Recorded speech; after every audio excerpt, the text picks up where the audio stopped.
আর S Bengali ক্লাসরুমে সকলকে স্বাগত। আজকের ভিডিওতে আমি পশ্চিমবঙ্গ মধ্যশিক্ষা পর্ষদ অনুমোদিত সপ্তম শ্রেণীর বাংলা ভাষাচর্চা পাঠ্য বইটির নির্মিতি অংশের এক কথায় প্রকাশ অধ্যায়টি নিয়ে আলোচনা করব। আজকের ভিডিওটি তোমরা যদি স্কিপ না করে একদম প্রথম থেকে শেষ পর্যন্ত দেখো তাহলে বুঝতে পারবে যে এক কথায় প্রকাশ এই বিষয়টা আসলে কি। আজকের ভিডিওটা দেখলে তোমাদের এক কথায় প্রকাশ পড়ে বুঝতে সুবিধা হবে এবং একসাথে তোমরা আজকের ভিডিওতে এক কথায় প্রকাশ এই অধ্যায়টির হাতে কলমে অংশের সমস্ত প্রশ্নের উত্তরও পেয়ে যাবে। সুতরাং আমি চাইবো তোমরা ভিডিওটি স্কিপ না করে একদম প্রথম থেকে শেষ পর্যন্ত দেখবে। তো কথা না বাড়িয়ে শুরু করছি আজকের মূল ভিডিও। তার আগে একটু বলে রাখি, সপ্তম শ্রেণীর বাংলা ভাষাচর্চা পাঠ্য বইয়ের এই ধরনের বিভিন্ন গুরুত্বপূর্ণ ভিডিও আগেও আর এস বেঙ্গলি ক্লাসরুম এই চ্যানেলে প্রকাশিত হয়েছে। তোমরা যারা এখনও পর্যন্ত সেই ভিডিওগুলি দেখে উঠতে পারোনি তাদের জন্য আমি ডেসক্রিপশনে প্লেলিস্টের লিঙ্ক দিয়ে দেবো, তোমরা অবশ্যই সেখান থেকে ভিডিওগুলি দেখে নিও। এবারে চলে আসছি মূল অধ্যায়ে। এক কথায় প্রকাশ অর্থাৎ এক কথায় প্রকাশ করতে হবে। এখানে দেখো এক কথায় প্রকাশের সংজ্ঞা হিসেবে কি দেওয়া রয়েছে, একাধিক কথায় প্রকাশিত কোনো ভাবকে প্রয়োজন মতো একটি শব্দে প্রকাশ করাকে এক কথায় প্রকাশ, একপদীকরণ বা বাক্য সংকোচন বা বাক সংহতি বলা হয়। সংজ্ঞা হিসেবে এইটুকু তোমরা মুখস্থ করে নিতে পারো। দেখো, আমরা সকলেই জানি মানুষ হলো আরামপ্রিয় প্রাণী। মানুষ নিজের আরামের জন্য অনেক কিছু সৃষ্টি করেছে। বর্তমান সময়ে তোমরা তোমাদের বিছানার পাশে সুইচ টিপ দিলে লাইট অফ করতে পারো, অর্থাৎ মানুষ এতটাই আরামপ্রিয় যে বিছানা থেকে নেমে লাইট অফ করবে না, এর জন্য বিছানার পাশে বেড সুইচ দিয়ে রাখে, এতটাই আরামপ্রিয় মানুষ। তো ভাষার ক্ষেত্রে বা বাক্য বলার ক্ষেত্রেও কিন্তু মানুষ এই আরামটা খোঁজে, মানুষ সব কিছুতেই আরাম খুঁজতে চায়। তো ভাষা বা বাক্য বলার ক্ষেত্রেও মানুষ এই আরামগুলো খোঁজে। এ কারণে বড় কোনো কথাকে ছোট করে প্রকাশ করতে চায় মানুষ। এই যে বড় কোনো কথাকে ছোট করে প্রকাশ করা, সেটাই হলো এক কথায় প্রকাশ।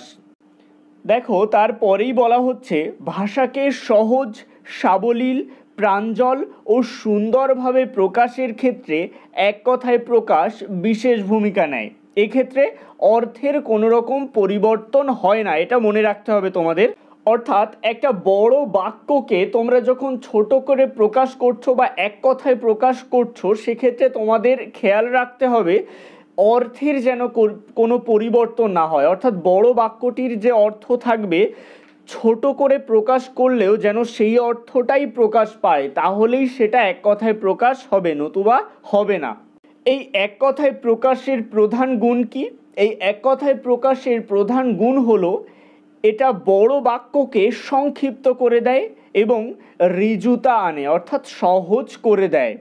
বাক্যের রূপ পরিবর্তনের ক্ষেত্রেও এই এক কথায় প্রকাশের গুরুত্বপূর্ণ ভূমিকা রয়েছে।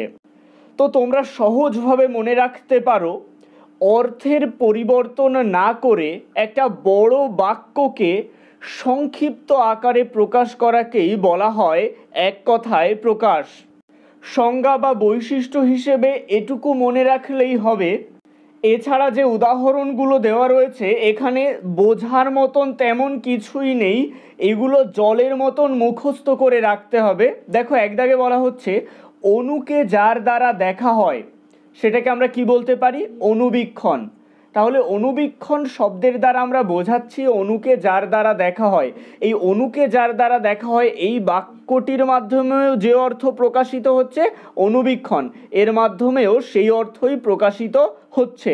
দুই দাগে রয়েছে অতিথির আপ্যায়ন। এটাকে আমরা এক কথায় প্রকাশ করে বলতে পারি আতিথ্য বা আতিথেয়তা।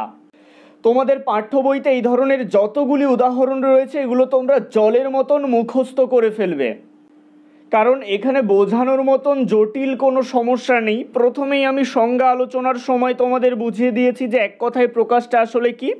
এরপর তোমাদের করতে হবে যেটা, সেটা হলো এই সমস্ত এক কথায় প্রকাশগুলো মুখস্থ করে ফেলতে হবে। এবারে চলে আসছি এক কথায় প্রকাশ এই অধ্যায়টির হাতে কলমে অংশে। এক দাগে বলা হচ্ছে অর্থ ও ভাব অক্ষুণ্ণ রেখে নিচের বাক্যগুলিকে সংক্ষিপ্ত করো। অর্থাৎ নিচের বাক্যগুলিতে আমরা এমন এমন কিছু কথা পাবো যেগুলোকে এক কথায় বা সংক্ষিপ্ত আকারে প্রকাশ করা যেতে পারে। তো আমরা সেগুলো সংক্ষিপ্ত আকারে প্রকাশ করব, তাহলে বাক্যটি আরও ছোট হয়ে যাবে। দেখো, একের এক দাগের বাক্য, তার কোনো কিছুতেই ভয় নেই। এর উত্তর হবে সে অকুত ভয়। দেখো, উত্তরটা করলে বাক্যটা কত সংক্ষিপ্ত হয়ে গেল, কারণ অকুত ভয় শব্দের দ্বারা বোঝানো হচ্ছে যার কোনো কিছুতেই ভয় নেই। ঠিক এভাবেই পরেরগুলো করতে হবে। একের দুই দাগে আছে সে খুব বেশি কথা বলে। যারা বেশি কথা বলে তাদের এক কথায় বলা হয় বাচাল। তো এর উত্তর হবে সে বাচাল। একের তিন দাগের বাক্য, তমাল অগ্রপশ্চাৎ বিবেচনা না করেই কথা বলে। এর উত্তর হবে তমাল অবিমৃষ্যকারী। অবিমৃষ্যকারী শব্দের অর্থ হলো যারা অগ্রপশ্চাৎ বিবেচনা না করেই কথা বলে। একের চার দাগের বাক্য, সুজন হরেক রকম বল বলতে পারে। এই যারা হরেক রকম বল বলতে পারে তাদের বলা হয় হরবোলা। তাহলে একের চার দাগের উত্তর হবে সুজন হরবোলা। একের পাঁচ দাগের বাক্য, হাতি চলার রাস্তার দুধারে বড় বড় গাছ। একের পাঁচ দাগের উত্তর হবে হাতি চলার রাস্তার দুধারে বনস্পতি। একের ছয় দাগের বাক্য, সুধার মতো ধবল গৃহ দেখে চোখ জুড়িয়ে গেল। একের ছয় দাগের উত্তর হবে সৌধ দেখে চোখ জুড়িয়ে গেল। একের সাত দাগের বাক্য, রোজের উপার্জন ভুলে সে আর্তের সেবা করে চলেছে। একের সাত দাগের উত্তর হবে রোজগার ভুলে সে আর্তের সেবা করে চলেছে। আটের চার দাগের বাক্য, যার কিছু নেই ঈশ্বর তার সহায় হন। আটের আট দাগের বাক্যের উত্তর হবে নিঃস্বের ঈশ্বর সহায় হন। আটের নয় দাগের বাক্য, আমাদের বিদ্যালয়ের বীক্ষণাগারে একটি মাথার খুলি রয়েছে। এর উত্তর হবে আমাদের বিদ্যালয়ের বীক্ষণাগারে একটি করটি আছে। এখানে বিদ্যালয় শব্দটি ভুল করে দুইবার লেখা হয়েছে, উত্তরের ক্ষেত্রে একবার হবে। একের দশ দাগের বাক্য, দিনের শেষ ভাগে এবার বাড়ি ফেরার পালা। এর উত্তর হবে সায়ান হে বাড়ি ফেরার পালা। এক দাগে আমরা অর্থ ও ভাব অক্ষুণ্ণ রেখে বাক্যগুলিকে সংক্ষিপ্ত করেছি। দুই দাগে বলা হচ্ছে যে বাক্যগুলিকে প্রসারিত করো, অর্থাৎ অর্থ ও ভাব অক্ষুণ্ণ রেখে বাক্যগুলিকে প্রসারিত করতে হবে বা বড় করতে হবে। দুয়ের এক দাগে বলা হচ্ছে আজ সন্ধ্যায় প্রহসন দেখতে যাব। এর উত্তর হবে আজ সন্ধ্যায় হাসির নাটক দেখতে যাব। দুয়ের দুই দাগ, জিঘাংসা নিন্দনীয়। এর উত্তর হবে হত্যা করার ইচ্ছা নিন্দার যোগ্য। দুয়ের তিন দাগ, পল্লবগ্রাহী হয়ে কোনো লাভ নেই। এর উত্তর হবে বিবিধ বিষয়ে ভাষা জ্ঞান নিয়ে কোনো লাভ নেই। দুয়ের চার দাগের বাক্য, সর্বজনীন উৎসবে সামিল হব। এর উত্তর হবে সর্বসাধারণের জন্য অনুষ্ঠিত উৎসবে সামিল হব। দুয়ের পাঁচ দাগের বাক্য, পাঞ্চজন্য বেজে উঠেছে, বা এটাকে কেউ পাঞ্চন্ন উচ্চারণ করে। এর উত্তর হবে বিষ্ণুর শঙ্খ বেজে উঠেছে। পাঞ্চজন্য শব্দের অর্থ হলো বিষ্ণুর শঙ্খ, বা বিষ্ণুর শঙ্খকে বলা হয় পাঞ্চজন্য। দুয়ের ছয় দাগের বাক্য, ঢেউ উদ্বেল হয়ে উঠেছে। এর উত্তর হবে ঢেউ তীর অতিক্রম করে উঠে এসেছে। দুয়ের সাত দাগের বাক্য, উদ্বাস্তুদের সাহায্য করো। এর উত্তর হবে বাসভূমি থেকে বিচ্যুত মানুষদের সাহায্য করো। দুয়ের আট দাগের বাক্য, আধিকারিকেরা আসবেন। এর উত্তর হবে কোনো বিভাগের ভারপ্রাপ্ত উচ্চপদস্থ কর্মচারী আসবেন। দুয়ের নয় দাগের বাক্য, অর্ঘ্য সাজাও। এর উত্তর হবে পুজোর উপকরণ সাজাও। দুয়ের দশ দাগের বাক্য, ডাক হরকরাদের গল্প শুনতে আমার ভালো লাগে। এর উত্তর হবে এক ডাকঘর থেকে অন্য ডাকঘরে চিঠিপত্র বহনকারীদের গল্প শুনতে আমার ভালো লাগে। তিন দাগে বলা হচ্ছে স্তম্ভ মেলাও। ক স্তম্ভের অকুণ্ঠ ব্যয়শীল ব্যক্তি, এটা খ স্তম্ভের মুক্ত হস্ত এর সাথে মিলবে। ক স্তম্ভের অতি নিপুণ কারিগর মিলবে খ স্তম্ভের ওস্তাগর এর সাথে।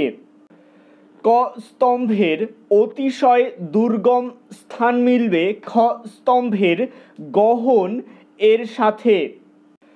ক স্তম্ভের অন্যের হয়ে যে স্বাক্ষর করে এটা মিলবে খ স্তম্ভের বকলম এর সাথে। ক স্তম্ভের অগভীর সতর্ক নিদ্রা মিলবে খ স্তম্ভের একদম শেষে থাকা কাক নিদ্রা এর সাথে।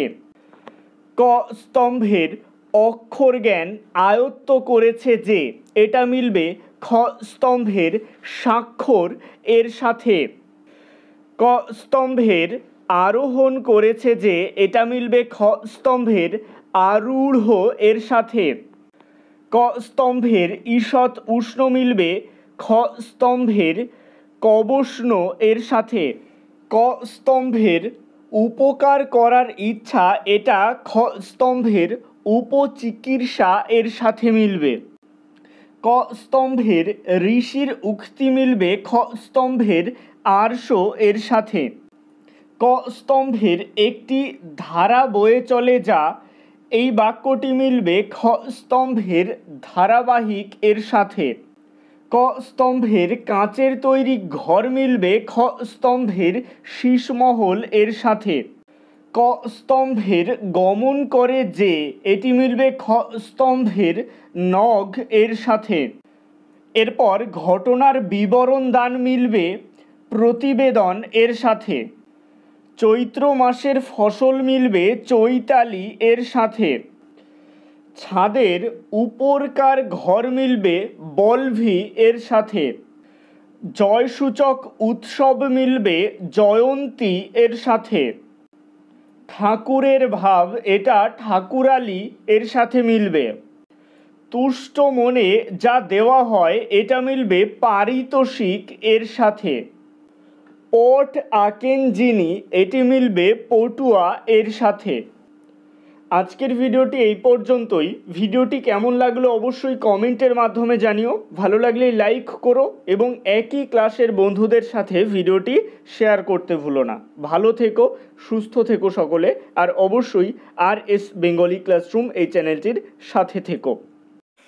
সবশেষে একটাই রিকোয়েস্ট, এখনও পর্যন্ত যারা আমার চ্যানেলটিকে সাবস্ক্রাইব করে উঠতে পারেনি তারা অবশ্যই RS বেঙ্গলি ক্লাসরুম এই চ্যানেলটিকে সাবস্ক্রাইব করুন আর পাশে থাকা বেল আইকনটিকে প্রেস করুন নতুন ভিডিওর আপডেট সবার আগে পেতে।